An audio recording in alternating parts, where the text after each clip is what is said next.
अस्सलाम वालेकुम, आप देख रहे हैं सवाल से आगे। मैं हूं अलीना शिगरी। आज बिजली की बुनियादी कीमत में 5 रुपए 72 पैसे इजाफा कर दिया गया। जून के बिलों से अवाम पहले ही तंग थे सरापा एहतजाज थे। हुक्मरान आज तो बिजली के निर्ख बढ़ाने की कई तावीलें पेश कर रहे हैं, मगर जब इलेक्शन कैंपेन में आम आवाम को बेवकूफ बनाना मकसूद था तो बिजली के यूनिट बांट कैसे कैसे वादे किए गए, आइए आपको सुनवाते हैं।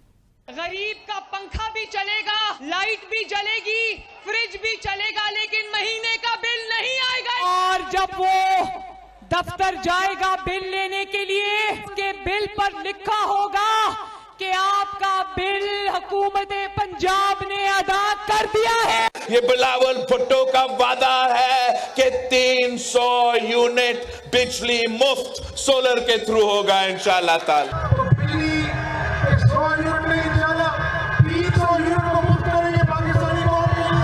जो उसके घर में 300 यूनिट तक का बिल आता है बिजली का, उसका सारे का सारा खर्चा हुकूमत उठाएगी।